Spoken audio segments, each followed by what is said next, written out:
के लम टींग टींग लम टांग टांग लम टीम टपके ठा। हाँ, बहुत-बहुत शुक्रिया आपके गोरखधंधा को हमारे यहाँ बहुत ज़्यादा देखा जाता है। मेरी सारी फ़ैमिली आपको देखती है और मेरी खुशनसीबी है कि आज हम आपको आधा ज़िंदा देख रहे हैं। थारो गुजर होइयो। जी, बिल्कुल जी। मेरो कबीलो गोजरो कबीलो है। शरीफों के महल्ले में एक चालाक किस्म का वकार पोसवाल रहता है, ये बात दुरुस्त है? मैं आपको एक बात बताऊँ कि अस्सलाम वालेकुम, आप देख रहे हैं गोरखधंधा और आज के गोरखधंधा का तल्लुक जो है वो सरहद के उस पार से दो बिछड़े हुए कश्मीरी भाई आपस में बात करेंगे और मैं बेहद पसंद करता हूँ इनको। वकार पोसवाल इनका नाम है। एंटरटेनमेंट भी करते हैं, लोगों को अवेयरनेस भी देते हैं और इस पार भी अगर कोई वाक़या हो जाए तो उसके ऊपर भी तंज़ व मज़ाक करके लोगों की तवज्जो का मरकज़ बने रहते हैं। आखिर ये वकार पोसवाल हैं कौन? ये कैसे हैं? और मेरी ख्वाहिशात में से एक छोटी सी ख्वाहिश थी कि मैं इनके आमने-सामने बैठ के तो इनसे सवालात करूँ और इनके जो चाहने वाले हैं उनको इनकी ज़ात के बारे में, इनकी सोचों के बारे में बता सकूँ। तो आज के गोरखधंधा में हमारा साथ देंगे वकार पोसवाल। अस्सलाम वालेकुम। वालेकुम सलाम इब्रार कुरैशी साहब। बहुत-बहुत शुक्रिया आपके गोरखधंधा को हमारे यहाँ बहुत ज़्यादा देखा जाता है। मेरी सारी फ़ैमिली आपको देखती है और मेरी खुशनसीबी है कि आज हम आपको आधा ज़िंदा देख रहे हैं। हमारी भी खुशनसीबी है कि वीडियो लिंक के ज़रिए अल्लाह ताला इस गोरे को ज़िंदगी दे जिसने ये बनाया, तो इसने हमारी मुलाकात करवा दी। तो वकार भाई वकार पोसवाल, ये पोसवाल क्या है? कुरैशी साहब गुज्जर कबीले से मेरा तल्लुक है। इसमें सब कास्ट होती हैं जैसे बजाड़, बानिया, पोसवाल भी एक सब कास्ट है गुज्जर कबीले की। ठीक। जी, ये तो हमारे कबीले में आप शनाख्त ही समझ अच्छा, लें। ये कबीले की शनाख्त है, तो थारो गुजर होइयो। जी, बिल्कुल जी। मेरो कबीलो गोजरो कबीलो है, उसे भी जो उससे जो बसवाल है। बछवारे। देखिए ना, ये कितनी मीठी ज़ुबान है, गोजरी ज़ुबान भी और इस तरह की जो आप अक्सर बोलते भी हैं।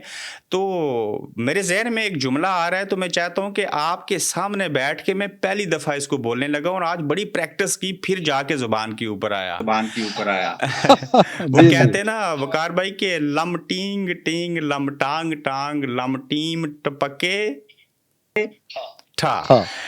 तो आपने तो इसके ऊपर आपने वीडियो बनाई, तो ये कैसे आपने सुना और फिर इसके ऊपर क्यों बात की आपने?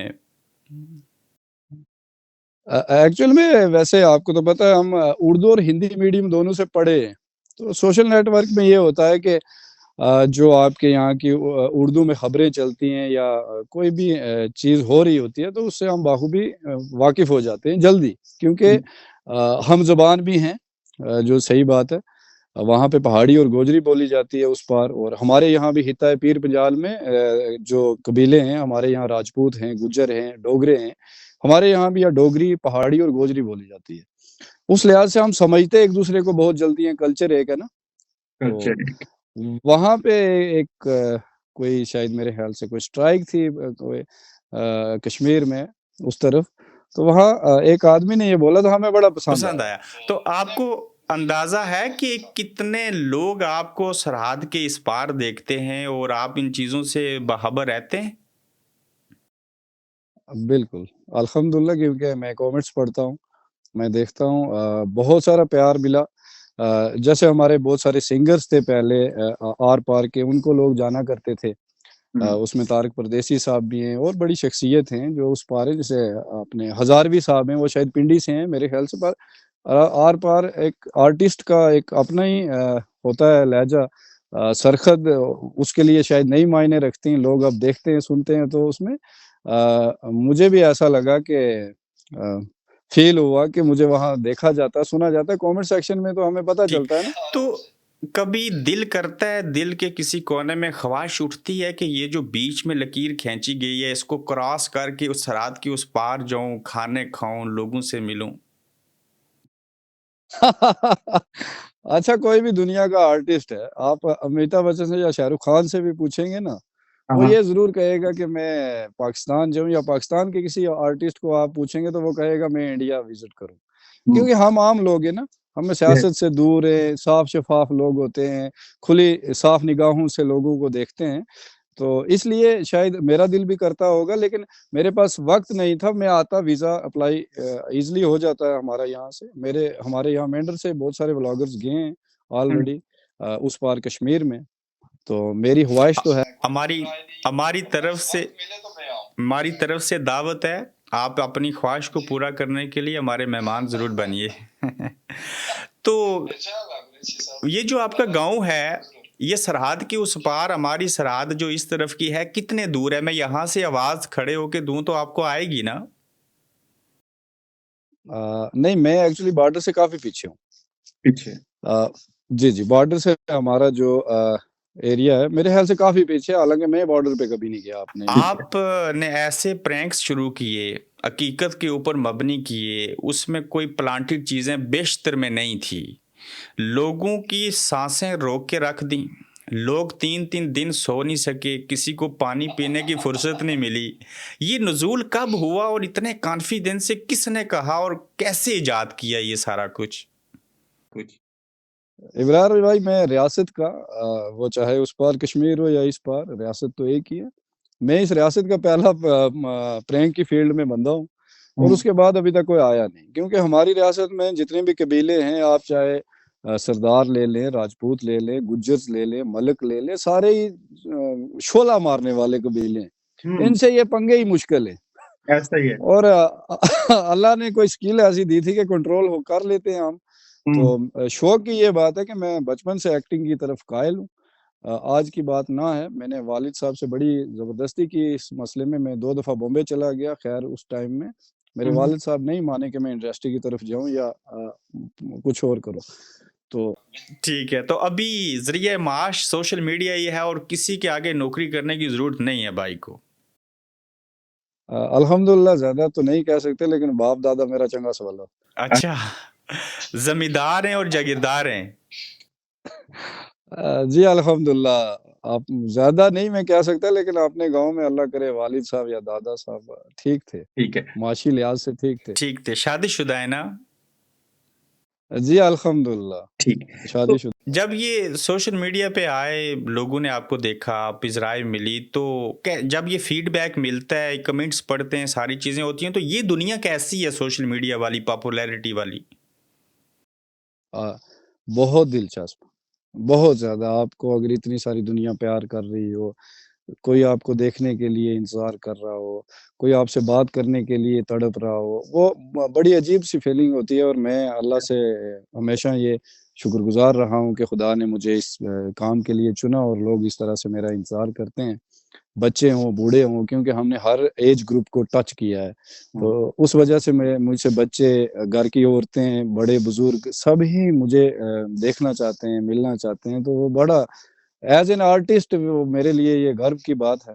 घर और मैं अपनी आवाम जम्मू कश्मीर की का बहुत शुक्रगुज़ार हूँ हुँ, कि मुझे घर से ही प्यार मिला। ठीक। लोग मैं होते हैं ना वायरल, हाँ, बाहर कहीं दिल्ली हो गए, कोई बॉम्बे हो जाता है, कोई किसी स्टेट में हो जाता है। लेकिन मुझे घर से ही ये सारा कुछ मिला माशाअल्लाह, मैं बड़ा शुक्रगुज़ार हूँ। ठीक है। मैंने आपकी जितनी वीडियोज़ देखी हैं, उनको देख के मैं एक सवाल करना चाह रहा हूँ। शरीफों के महल्ले में एक चालाक किस्म का वक़ार पोसवाल रहता है, ये बात दुरुस्त है? मैं आपको एक बात बताऊँ कि शायद आप ये कह भी सकते हैं, मैं ज़ाती तौर पे बड़ा शर्मीला और शरीफ हूँ। हुँ। बस बस मान नहीं रहा है कोई। मान नहीं मानिए रहा। तो आपने जिन-जिन लोगों के साथ प्रैंक किए उसमें एक वो जो मुर्दे वाली वीडियो थी और दूसरी वो जो छलियाँ पका के लेके गए और उसके बाद आपने कहा इसमें तो थारो ज़हर था, ज़ार। तो उस लड़के को वो जो खेती-बाड़ी कर रहा था, घास कटाई के लिए गया हुआ था, तो उसको कैसे सँभाला और कितने लोगों से आपको वापस मार पड़ी हो? इब्रार साहब, बात ऐसे है कि मैं फिर से एक बार शुक्रगुज़ार हूँ, अपने लोगों का बड़ी इज़्ज़त करते हैं। हुँ, जब उन्हें पता चलता है कि ये वक़ार पोसवाल है, जैसे एक आदमी नहीं जानता, लेकिन उसके परिवार के 100 आदमी जान रहे होते हैं मुझे। और मैं जब प्रैंक करता हूँ, मैं हमेशा उनकी फैमिली के लोगों से कॉन्टैक्ट करता हूँ। उनको इन्वॉल्वमेंट होती है उनकी। जैसे मेरा कैमरामैन है, दूर खड़ा है, तो उसके पीछे उसका कोई भाई खड़ा होगा, घर का ही कोई बंदा खड़ा होगा। ठीक। उस हाँ, वो मिलके ही होता है। एक आदमी से अगर प्रैंक करना है तो घर में तकरीबन सबको पता होता है, बस एक को नहीं पता होता है। तो उस वजह से हम बचे रहते हैं। बचे रहते हैं। लेकिन वो छलियों वाली तो आपकी जान के ऊपर बन गई थी ना? हाँ, वो लड़का ज़रा छोटा था बेचारा, तो ज़्यादा ही इमोशनल हो गया कि मैं ये ना हो कि मैं दुनिया से चला जाऊँ। मैंने कहा तेरी जगह अल्लाह मुझे मौत दे दे, पर तुझे कुछ ना हो, किसी का जवान बेटा है। तो बड़ा समझाया उसको, फिर मुझे बाद में भी मिला वो कई बार। अक्सर व बेशतर मुझे लोग मिले हैं जिनसे मैंने शूट किया, जिनके साथ या प्रैंक किया है, हुँ। मुझे मिले। कल शाम को मुझे एक आदमी मिल गया, उन्होंने कहा वक़ार भाई आपने बहुत बुरा किया था। मैंने कहा माज़रत। बुरा किया बुरा था। किया था। तो सिलसिला रोज़गार, जैसे हम आज़ाद कश्मीर के अंदर घरों में बाज़ लोगों ने बैल भी रखे होते हैं, खेती-बाड़ी करते हैं, गंदम और मकई की बिजाई भी होती है, वो गोडी करना भी आप जानते होंगे। तो वहाँ का कल्चर थोड़ा-सा बताएँ, इस पार के रहने वालों को कितनी सिमिलैरिटी है चीज़ों के अंदर? एक ही जैसे लोग हैं, वैसा ही है। भैंस रखी होती है, अपने बैल रखे होते हैं। आजकल ट्रैक्टर का ज़रा ज़्यादा दौर है, रोड कनेक्टिविटी बड़ी अच्छी हो गई है इलाके में, हुँ। तो उस वजह से बैल ज़रा कम मिलेंगे आप। हुँ। सेम कोई ख़ास फ़र्क नहीं है। कश्मीर ये हो या वो, कल्चर के हिसाब से और खान-पीन और लिबास एक जैसा है, जहाँ तक मैं मुझे अंदाज़ा। ठीक है। तो एक्चुअल जो कश्मीरी ज़ुबान है, मुझे बोलनी नहीं आती, क्या आप बोल लेते हैं? कश्मीरी बेसिकली इब्रार भाई, मसला ऐसा है कि हम जम्मू रीजन के लोग हैं, हमें कश्मीरी ना तो बोलनी आती है, ना लिखनी पढ़नी आती है। उसकी वजह ये है कि ये वादी में बोली जाती है। अच्छा। कश्मीर रीजन अलग है, जम्मू रीजन अलग है। हुँ, हुँ। जी, और लद्दाख रीजन अलग। अच्छा, वहाँ की अपनी-अपनी बोलियाँ हैं। हाँ, कल्चर भी, बोली भी और शक्लें भी अलग मिलेंगी आपको। अच्छा, तो बड़ा फ़र्क है। हाँ। ठीक, ये बताइए कि गुर्जर कबीला जो है वो बहुत बड़ा कबीला है, चाहे वो उस पार हो चाहे इस पार हो, और हमारे यहाँ भी आबादी के लिहाज से ये सबसे बड़ी तादाद है इस कबीले की, और बड़े-बड़े इंटेलेक्चुअल किस्म के लोग इस कबीले में आए। बल्कि वहाँ उस पार से कम से कम 23 लोग जो हैं वो हुकूमतों का हिस्सा हैं इस कबीले से, इतनी बड़ी पॉपुलेशन है।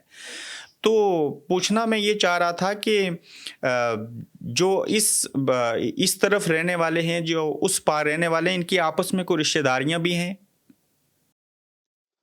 हाँ, बहुत सारी रिश्तेदारियाँ हैं लोगों की। जब हमारे यहाँ से रास्ते खुले थे, आना-जाना हुआ लोगों का, हमारे रिश्तेदारों के बहुत सारे रिश्तेदार हैं। वहाँ पे उस पार हैं और इस पार उनके रिश्तेदार हैं। ये तो ज़ाहिर-सी बात है। ये जब पार्टीशन हुई तो कुछ लोग उधर थे, कुछ इधर थे। वो तो अभी तक भी वो सिलसिला चल ही रहा है। चल ही रहा है। चल ही रहा तो है। लोग आपकी आपस में मिलना चाहते हैं। कुछ लोगों ने शादियाँ कर रखी हैं, आते-जाते हैं लोग। आते-जाते हैं। किसी दौर के अंदर काफ़ी रिलैक्सेशन थी, लोग आ जा सकते थे, जैसे आपने ज़िक्र किया। तो अब भी वहाँ के नौजवान, वहाँ के भाषी जो हैं, और ख़ासकर आप ज़ाती तौर पे मुझे बताइएगा कि आप समझते हैं कि ये जो दूरियाँ हैं ये ख़त्म होनी चाहिए और लोग आपस में मिल बैठें, और ये कैद व बंद की सोबतें जो बर्दाश्त की हैं, ये मिट जानी चाहिए। ऐसी ख़वाशात हैं लोगों में? बेसिकली हमारे यहाँ से तो कोई ख़ास प्रॉब्लम नहीं है। अगर मुझे आना हो तो मैं आ सकता हूँ। मैं तो वक़्त की किल्लत से नहीं आया। हुकूमत की तरफ से ऐसा कुछ नहीं है। हमें हमें हाँ, लीगल प्रोसेस करना है, हमें वीज़ा अप्लाई करना है। हुँ। उसका एक पूरा प्रोसेस है। हमारे मेंटर का एक व्लॉगर कोटली गया हुआ था पिछले दिनों। हुँ, हुँ। इवन के मुझे जब देखा मैंने, तो मुझे बड़ा अच्छा लगा कि यार आप चले गए और मैं अभी तक ना जा सका। हुँ। हमारे यहाँ से ऐसा कुछ नहीं है कि जा नहीं सकता बंदा। जा सकते हैं, कोई मसला नहीं है। कुछ रिश्तेदार हैं जिन लोगों ने शादी की है, वो भी आते-जाते हैं अभी तक, तो ऐसा है। ठीक। आगे मेरे और आपके दरमियान एक दरिया बहता है जिसको हम दरियाए नीलम कहते हैं, और आप उसको दरियाए किशन गंगा कहते हैं। तो वो आपके यहाँ से ही गुजरता है, आप उसमें नहाए होंगे, कपड़े भी धोए होंगे।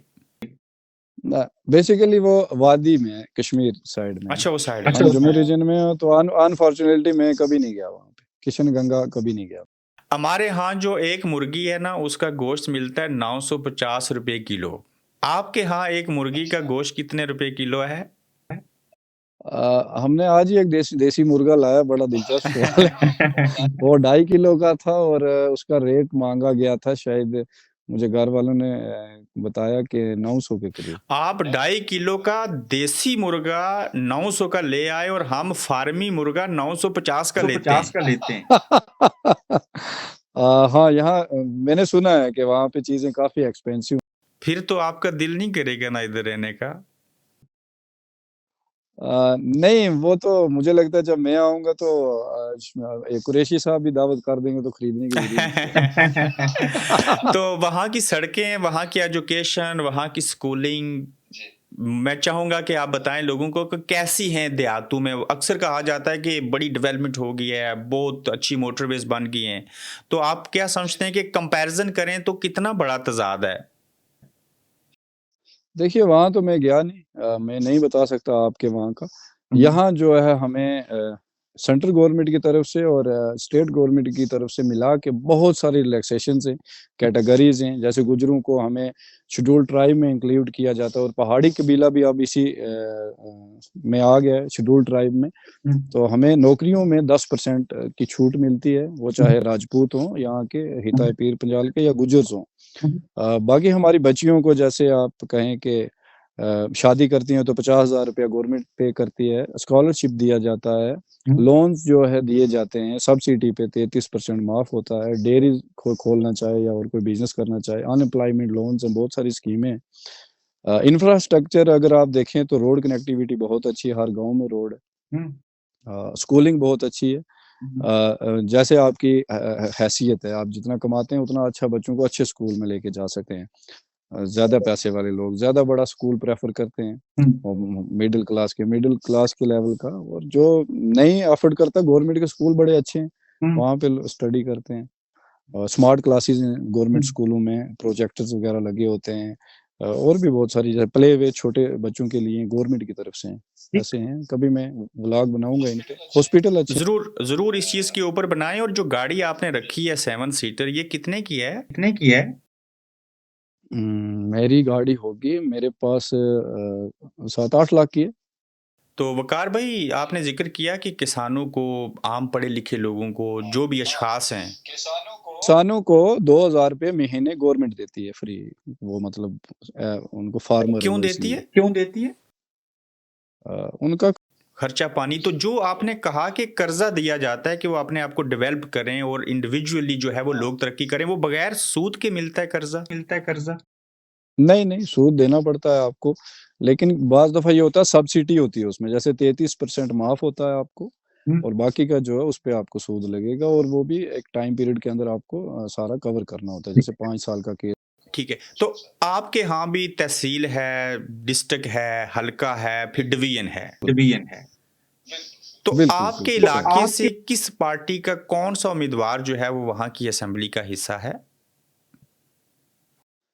जावेद अहमद राना साहब हमारे एमएलए हैं वो, और अभी वो मंत्री भी हैं जल शक्ति योजना के और जंगलात महकमा जंगलात के। इवन कि मैं उनका हामी रहा हूँ शुरू से, और जब तक उनकी सांसें चलेंगी हम उनका साथ तो देंगे। मंत्री होता, मैंने कभी ये ऐसे पॉलिटिकली ना बात किया ना ऐलान किया है, लेकिन एक टाइम होता है कि इंसान मैच्योर हो जाता है और कहना आपका दिल करता है कि जो पॉपुलैरिटी है मुस्तकबिल करीब में आप भी मंत्री बन जाएं? मुझे सियासत में कोई दिलचस्पी नहीं है। अच्छा, एमएलए हो गया, मेंबर लेजिस्लेटिव असेंबली, ये मंत्री कौन होता है? अच्छा, जो मिनिस्टर होता है उसको मंत्री कहते हैं। ठीक, मंत्री हिंदी का लफ्ज है। तो आपकी उर्दू भी, आपकी कश्मीरी भी, आपकी गोजरी भी और आपकी हिंदी बड़ी मजबूत है। हाँ, बाज़ दफ़ा हम घर में ना, आज दिन में भी हम हिंदी पे ना बड़ा डिस्कशन कर रहे थे कि हिंदी के लफ्ज़ बोले जाएँ, तो वहाँ पे काश, किंतु, परंतु, यदि, संकट, ऐसे लफ्ज़ हम ना दोहराते रहते हैं तो बड़ा मज़ा आता है। मैं छोटे-छोटे चंद सवालात और आपसे पूछना चाहूँगा। कश्मीर के अंदर वहाँ का कौन सा खाना जो है वो मशहूर है? अगर मैं आपका मेहमान बनूँ तो मुझे क्या खिलाएंगे? अगर आप गुज्जर पहाड़ी कबीले में विजिट करेंगे हिताय पीर पंजाल में, तो सबसे अच्छी जो मुझे खुराक लगती है या खाने को पसंद मैं भी करता हूँ, वो मक्की की रोटी, लस्सी और सब्जी और तिम्बर की और चटनी होनी चाहिए थूम की, तिम्बर की। और तिम्बर वहाँ पे भी है? तिम्बर बड़ा मशहूर है यहाँ पे भी, खास तौर पर आपकी वजह से। तिम्बर के डंडू की वजह से। और पहले तिम्बर को यहाँ कोई पूछता नहीं। तो वकार भाई आप नहीं, पहले तिम्बर को जी पूछता कोई नहीं था। वो उस तरफ से जब तिम्बर का डंडा शंडा वो घूमने लगा तो हमें भी याद आया, हमारे यहाँ भी होता है। बड़ा सख्त लगता है कोई मारे तो। बिल्कुल तो कांटेदार होता वकार भाई कभी लद्दाख, जम्मू वैली में और तिब्बत का इलाका भी है, कहते हैं कश्मीर जन्नत नज़ीर है और असल कश्मीर वही है। हमारे यहाँ तो रूबी के पहाड़ भी हैं, ये भी कश्मीर बड़ा खूबसूरत है। कभी गए वहाँ पे उन वैलीज में? मैं लद्दाख नहीं गया अभी तक। कश्मीर में गया हूँ मैं, तकरीबन ओवरऑल कश्मीर में गया हूँ। मैंने व्लॉगिंग की है थोड़ी बहुत ही इब्रार भाई, वैसे तो मैं प्रैंक से ज्यादा मशहूर हुआ। मैंने थोड़ा व्लॉगिंग किया और मैं आपको आज सच्ची बात बताऊं कि मैंने रफ काम बड़ा किया। मैंने कभी ध्यान नहीं दिया। कभी मैं फ्री हुआ तो कर लिया, कभी छोड़ दिया। कुछ ऐसा मैंने एक रेगुलरिटी से और पैशन अच्छा, से नहीं पैशन किया। से नहीं किया, लेकिन ये अब आपका पैशन और हॉबी बन गया। मैं अभी भी इसमें सीरियस नहीं हूँ और इन दिनों मैं सोच रहा हूँ थोड़ा सीरियस हो जाऊं। जैसे लोग ड्रोन से शूटिंग करते हैं, विजिट करते हैं हर जगह की, मैं बड़ा कम गया। मैंने खास तौर पे मैंने व्लॉगिंग में अपना पीर पंजाल दिखाया है, वो भी बहुत थोड़ा थोड़ा। मैं खुद भी आपको असल कश्मीर जी, बात कीजिए। असल कश्मीर जो है, अगर आप मौका मिला तो मैं पूरी दुनिया के सामने रिप्रेजेंट करूंगा इसको। ये बहुत खूबसूरत है, बहुत खूबसूरत है, अनबिलीवेबल। मैं हमेशा अक्सर अपनी वीडियोस में भी कहता हूँ, बहुत दफा मैंने जिंदगी में भी कहा है कि लोगों को मरने के बाद मिलती है हम पैदाइशी जन्नती। क्या बात है सर। कहा जाता है वकार भाई कि वहाँ के जो फल है ना वो बहुत अच्छे हैं, और बिलखसूस जो सेब है, कहा जाता है जी कि इतना इतना बड़ा है। ये बात सही है? सेब का साइज इतना सेम मतलब नॉर्मल ही है। बड़ा तो इस तरह नहीं देखा मैंने कभी। बहरहाल कश्मीर का कुछ भी हो, जो पानी हो, सेब हो, बादाम हो, इसका जायका और पूरी दुनिया के जायके से ये डिफरेंट है, इसीलिए इसको जन्नत कहा गया। जायका अलग है। ये जो कश्मीर के अंदर रहने वाले उस वैली के लोग हैं, मैंने देखा है वो 99% खूबसूरत है और नेचुरल ब्यूटी है, मर्द खवातीन साहब। इसकी वजह वहाँ की आबो हवा है, खुराक है? नहीं, वो नस्ल है। अच्छा, बेसिकली वो एक नस्ल है। कश्मीरी जो है वो अलग है, एक वो समझ लें एक अलग नस्ल है। उनके रंग बड़े शफाफ हैं। उनके आबो हवा तो जाहिर सी बात है ठंडे इलाके के हैं। कश्मीरी ज्यादा चिट्टे गोरे होते हैं बरक्स जम्मू रीजन के लोगों के। हमारे यहाँ के लोग जो हैं कान करान के आपको ज्यादा मिलेंगे। उसमें आप जम्मू रीजन, आप रावलाकोट तक ले लें, ये तता पानी का एरिया, ये सारा जम्मू रीजन है। जैसे हम हैं हिताए पीर पंजाल के लोग, सांबा, कठुआ, जम्मू, रियासी, ये सब जम्मू रीजन के लोग। आखिरी 5 मिनट और बात करूंगा और बड़ी दिलचस्प बातें करनी है। आपका तल्लुक गुजर कबीले से हो, और मैं ये ना पूछूं कि वहाँ के लोगों का भी क्या सिलसिला रोजगार, बकरवाल जिनको कहते हैं, बकरियां रखना, रेवड़ रखना, वो करते हैं? जी इब्रार भाई, जाहिर सी बात है कि गुजर और बकरवाल ये एक ही कौम है। इसकी दो शक्लें दी गई हैं कि जिसने भैंस रखी वो गुजर है, जो भेड़ बकरी रखता है वो बकरवाल है। बेसिकली ये एक कौम है। आज के दौर में अगर देखा जाए तो बहुत कम रह गया, क्योंकि लोग पढ़ाई की तरफ ज्यादा कायल हो गए, बिजनेस की तरफ चले गए। बहुत कम कबीले रह गए हैं इस तरह से जो रेवड़ को लेके आगे पीछे चलते हैं। ट्राइबल्स हैं हमारे भाई, हम अक्सर उन्हें विजिट भी करते हैं और हमारा बड़ा प्यार है उनसे। वो जब भी यहाँ से गुजरते हैं हिताए पीर पंजाल में, मूव होते हैं सर्दियों गर्मियों में, तो मैं उन्हें मिलने भी जाता हूँ। हैं लेकिन कम तादाद में। अब लोगों का पढ़ाई। मैं लंदन में बैठा हूँ, कश्मीर और नस्ल हूँ, पाकिस्तानी पॉलिटिक्स पे बात करता हूँ, कश्मीर के इशू पे बात करता हूँ। आपने शुरू में जिक्र किया और मुझे ऑफ द रिकॉर्ड भी बताया कि आप लोग हमें देखते हैं। कब से देखना शुरू किया और हमें क्यों देखते हैं? इब्रार साहब, मैंने आपको, जब आपके 1 लाख फॉलोअर्स थे, मैंने आपको देखा। अल्लाह जिंदगी दे, मेरी अहलिया वो मेरे पास बैठी थी। मैंने उन्हें ये कहा कि ये जो भी हैं, मैं वो तब इतना क्लियर नहीं था आप पिंडी से हैं या कश्मीर से हैं। आपके लहजे से या जुबान से लगता था, और क्योंकि वहाँ के किसी पॉलिटिशियन का आप इंटरव्यू लिया तो जाहिर सी बात है मुझे लगा आप उस पार से। तो मैंने उन्हें कहा कि ये बहुत दूर जाएंगे, ये ट्रेंड आदमी है।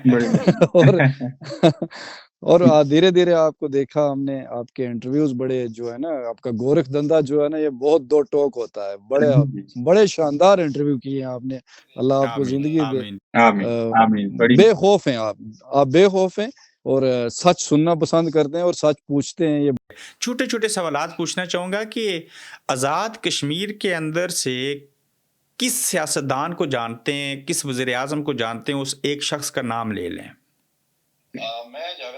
मैं जावेद बडानवी साहब को जानता हूँ, हुँ, हुँ। मुमताज़ राठौर साहब को जानता हूँ, अज़ीज़ साहब को जानता हूँ जिनकी वफ़ात हो चुकी है, जो हवेली के थे, जी, उसे उन्हें शेरे हवेली भी कहा जाता है। बिल्कुल।